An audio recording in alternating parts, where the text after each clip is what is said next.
Hello, my name is Shlomo Schwartz. I'm an Orthodox rabbi, and I like to present Jewish teachings in a way that uncovers the common sense and wisdom that lies behind them, in a way that everybody can appreciate. Because understanding pierces the darkness in much the same way that my grandson, Yoni Stern, his voice pierces the heavens in this song.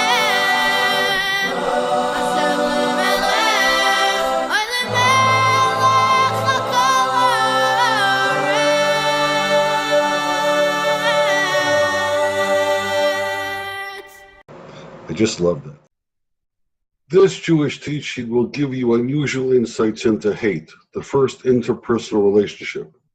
We concentrate on hate before love, and you may be surprised to know we spend 3 weeks every year grieving the results of hate. These 3 weeks start with an all-day fast. We close our mouths from eating or drinking all day, and it just goes downhill from there. We stop grooming or celebrating ourselves, even weddings. In the last week or so, we stop indulging ourselves, no swimming or meat eating. And finally, another fast even longer, no eating or drinking all night and all day. That one really makes an impression on us. It looks funny, but by the end, it's not. All this is to influence us to grieve for the destruction of the temple and the exile from Israel 2,000 years ago. The temple was the place where you could get close to God, understand Him, connect to Him, and this infused the whole society with a heavenly serenity and purpose. It's impossible to describe after such a long absence, but to picture it, I guess it must have looked something like this. We lost it when we were exiled from Jerusalem to Babylonia, to Persia, to Rome and Egypt.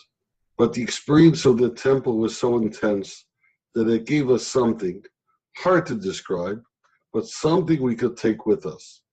And so wherever we went, we were able to establish vibrant and successful centers of Jewish culture and scholarships that made a difference. To appreciate the power of the temple influence, consider what happened to the unfortunate Africans who were also exiled from their land and dispersed to a similar number of destinations. They did not establish centers of success, but it was not their fault because they didn't have the benefit of a temple experience. They didn't carry with them a memory of a temple. Tisha B'Av means the 9th of Av,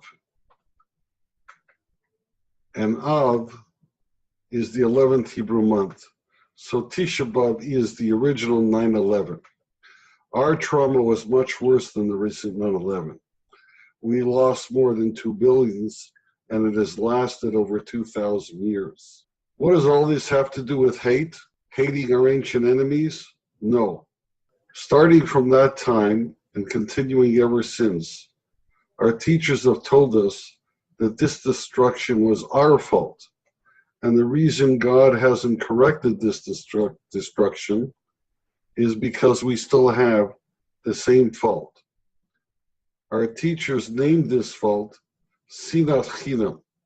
In the English-speaking world, Sinat Chinam is translated as baseless hatred. If we would just get rid of baseless hatred, we could get back the temple and everything glorious about it. So that's the connection of hate back to the temple and the 3 weeks that grieve its loss. But baseless hatred means there's no reason for the hatred. It's irrational. Who are these people who hate for no reason? Not too many, because irrational behavior is self-destructive behavior. They won't last. Question 1 is, why should everyone suffer because of these few? Look at this boss who made a mistake and blames everyone else. It's not fair. Question 2 is, how can we help to correct irrational behavior? Who can teach irrational people? It escapes us where to begin. An even bigger question, is that all we need to establish a golden spiritual age that deserves a temple? We just have to get rid of baseless hatred? What about all the other faults that we know we have? We don't have to get rid of them before we rebuild the temple? Doesn't make sense. So most people answer no. It doesn't mean that level of baselessness. It means the people who hate without a good reason. But who's that? Not me, everyone will say. Sure, I hate, but believe me, I have a very good reason. It's the other guy over there who doesn't have a good reason. He's the problem. You see, everyone points their finger at the next guy and never changes their own behavior. Remember Anthony Weiner? He was famous for pointing at other people when he really had quite a few faults of his own. So the idea of baseless hatred doesn't get us anywhere. It's the wrong target. Without the proper target, we'll never aim for the right solution or even direction. The calendar will keep going for another 2,000 years, and we won't even understand why. So let's look at the source of the Torah scroll that talks about Sinat Chinam, about hate. The verse is Leviticus 19:17. The New International Version translates it as, do not hate a fellow Israelite in your heart. Rebuke your neighbor frankly, so you will not share in their guilt. Speaking of something in our heart, notice that this comes in Leviticus, which is right after Genesis and Exodus, and followed by Numbers and Deuteronomy, because it is number 3 of the 5 books of Moses, the Jewish Torah scroll, which is the heart of the Torah, right in the center. More accurately, this is found in Leviticus chapter 19. There are 27 chapters in Leviticus, so reading right to left, because that is the way Hebrew is read, right to left, chapter 19 takes us a little past the center, which would be chapter 13 and a half, to the left of it, which is right where we find our heart, our own heart, in our body, a little to the left of center. So in a sense, the heart of the Torah is talking to our heart.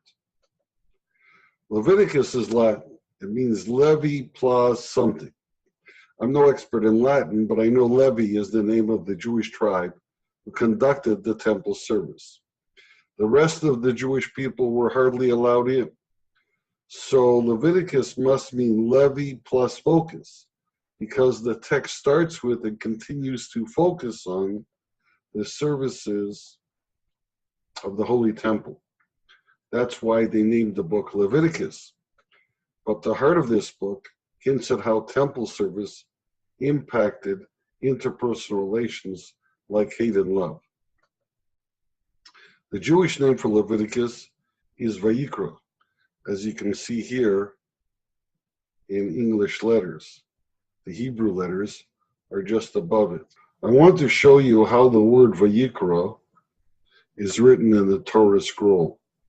It is this first word in the top right corner. Notice the last letter is written small. It is the same as the first letter of the next word, but is always small just in this instance. The reason for that is a whole different topic than the one I want to focus on here. I show it to you only to demonstrate how God uses so many different devices to embed messages into the text. The Yikra means he called, which is a sure start for a relationship. In this case, it is God calling Moses, to describe the temple relationship. But as we will see, at the heart of it all is our own relationships. The Torah text we quoted earlier is part of a triad. Leviticus 19:16 reads, using the New International Version, do not go about spreading slander among your people. Do not do anything that endangers your neighbor's life. I am the Lord. Verse 17 we've already read. Verse 18 reads, "Do not seek revenge or bear a grudge against anyone among your people, but love your neighbor as yourself. I am the Lord." Of these three verses, the last is the most famous because it contains love your neighbor as yourself, which was repeated several times in the New Testament. It's actually famous the whole world over because many belief systems have a variation of that saying. The rabbis tell us the most powerful of the three verses is the first one, because it contains, "Do not go about spreading slander among your people." The rabbis teach us there are three forms of slander: gossip, tattling, and fake news. This famous Norman Rockwell picture depicts how gossip spreads so easy. Tattling doesn't refer to kids, but to adults, particularly in business settings, who reveal each other's faults. And fake news is just malicious lies about others. Tattling is the worst form because it is true, and so the most harmful. It is considered as evil as the three worst crimes of murder, immorality, and idol worship, which makes it pretty bad. However, we want to concentrate on the middle verse, which is the heart of the three. Does it really make sense? Do not hate a fellow Israelite in your heart. Fellow Israelite. Are other people okay to hate? In your heart, can you hate with another organ? Rebuke your neighbor frankly, so you will not share in their guilt. Rebuke? If you can't hate anyone, what's that a rebuke? In their guilt? We're speaking about a single neighbor. Why the plural there? In fact, this may be the most important question because it points out how easily it is for errors to creep into the translation and corrupt the meaning or hide the intended implications. We will see that fellow Israelite is also a translation error because it hides other meanings. We will also see that in your heart and rebuke are reasonable translations that lead to deeper thoughts. Let's look at the original Hebrew text, which I'm showing you now. There are three phrases in the verse. Here I have color-coded them with English characters so you can read them with me in a moment. Before reading, I want to show you some poetry embedded in this verse. The first and third phrases have rhymes. In red, we can see lotisna and velotisa. The words have totally different meanings, but connect through rhyme. In brown underline, we see toward the end of the first line, levav, and a love at the end of the last line. Again, rhyme connections. Look at the last word. It's not chet, but chet. It's a guttural sound. Hard for English speakers to pronounce unless they are familiar with the German Achtung or the Yiddish chutzpah. The convention has evolved to use ch to represent that ch sound. As you can see, there are a lot of ch's in the verse, which reads like this: Lo tisna et achicha bilvavecha hocheach tocheach et amitecha velo tisa alav chet. I don't think there's an animal that pronounces the ch sound. It may be uniquely human, perfect for a verse describing human emotions, but more important, ch comes from the back of the throat. That means it is a sound, probably it's the only sound that comes from the deepest part of you, another poetic way of resonating with the inner you. There are two Hebrew letters that make this ch sound, which leads to a fascinating insight. The first of these letters is the first ch sound here, ach, and it means brother or sister or close relative. While the second ch sound, the second letter, is used to make the second ch sound, cha, which is Hebrew for your. And this is where you first start learning hate and love and other interpersonal relations from those closest to you over the issues of what is mine and what is yours. Remember, the New International Version translated your brother as fellow Israelite, which lost the common human experience conveyed by the original. Let's go to the last word here, chet. The New International Version translated it as guilt, as I showed earlier. The New King James Version translates it as sin, but really it means error, missing the mark, which for humans is a type of sin. Alexander Pope coined the famous phrase, to err is human, to forgive divine. So error is a very good word to use in a verse talking about human interpersonal relations. From all these features, we can see how the verse poetically pulses with the human condition. Now we have to pay attention to the Hebrew literally and linearly as the words appear. The first instruction is, don't you hate a brother of yours in the heart of you. The second is, cause rebuke. You shall rebuke the citizen of yours. And the third is, and don't you raise on him an error. Now you may have noticed that there are no punctuation marks in the Torah scroll, but punctuation marks make a difference in meaning. The ancient teaching is that the punctuations can vary because different punctuations can support more than one message from the same words. So what if we put a colon at the end of the first phrase and two question marks in the second instruction? Then it would read, don't you hate a brother of yours within the heart of you? Cause rebuke? Shall you rebuke a citizen of yours? With this punctuation, it takes on a whole new meaning. In plainer English, it then becomes, don't you hate a good fellow citizen? Rebuke?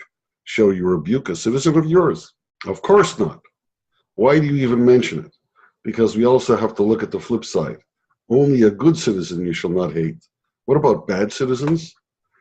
People who disrupt your brotherhood? Not only regular criminals, but also drunk drivers who know they have a problem but don't deal with it. Derelict dads who don't pay attention to the family they created. Terrorists who want to destroy society. There are so many examples, and every one of them has to be forcefully opposed. The verse is telling you that we can't afford to ignore such behavior. We have to forcefully rebuke it.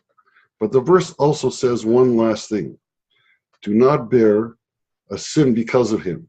That means don't take the law into your own hands, because then you become what they are, not a good citizen, a criminal.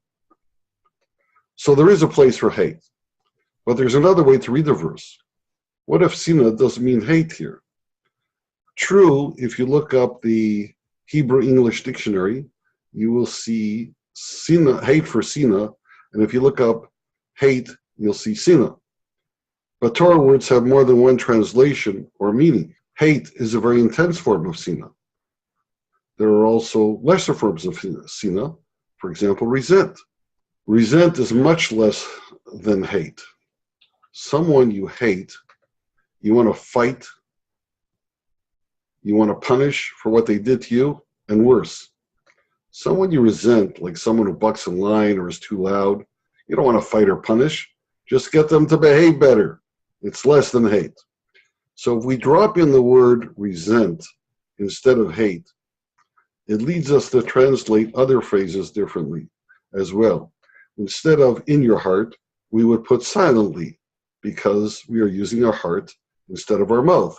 And now, instead of cause a rebuke, we might translate create a rebuke, because when someone is offending you, you have to be very diplomatic on how you let them know that. In fact, that leads to a different translation for the third phrase.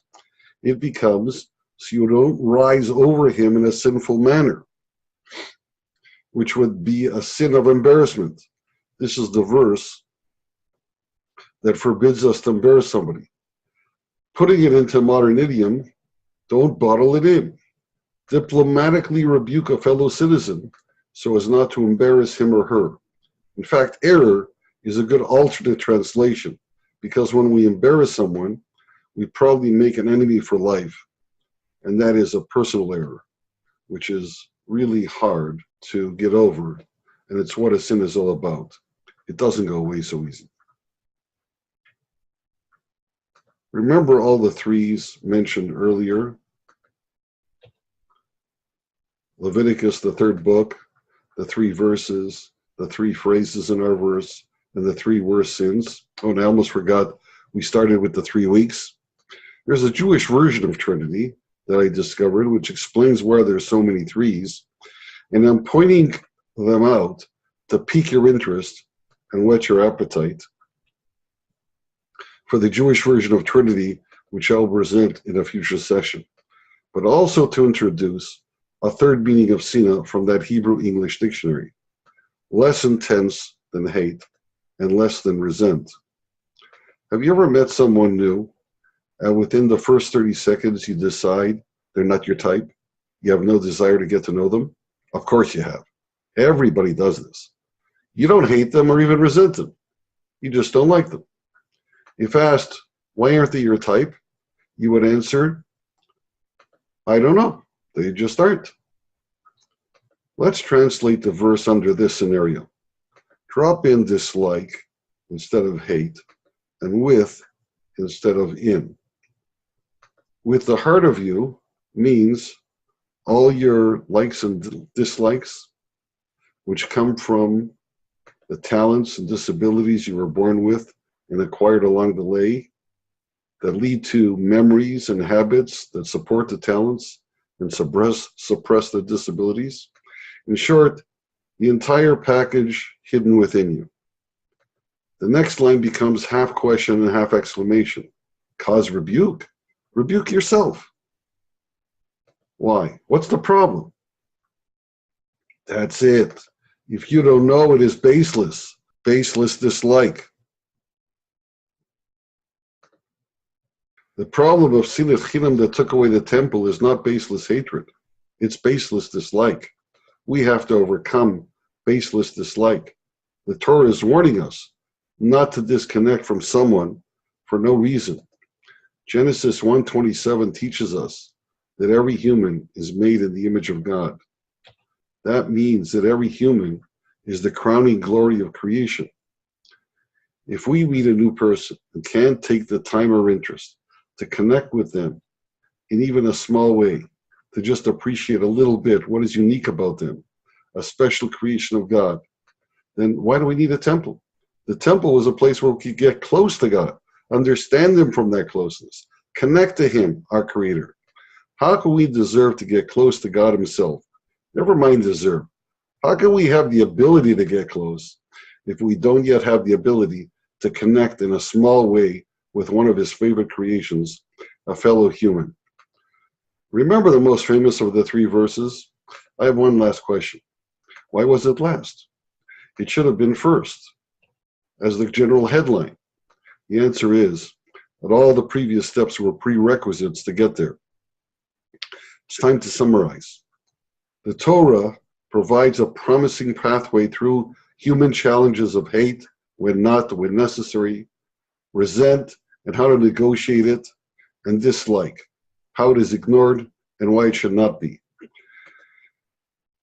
Dislike may be the easiest place to start improving. It is certainly the most widespread. With these eye-opening insights, we at least have a proper target to shoot for. And even if we still miss, because it is very far away, we'll be able to say for the first time, I landed closer than ever before, and then we'll have the right to ask God to move the target a little closer to us. Isn't that what we mean by rebuilding the Holy Temple? My name is Shlomo Schwartz, and I have written Jewish teachings for Christians and other good people. It's available on Amazon. Subscribe to receive notice of other videos like this.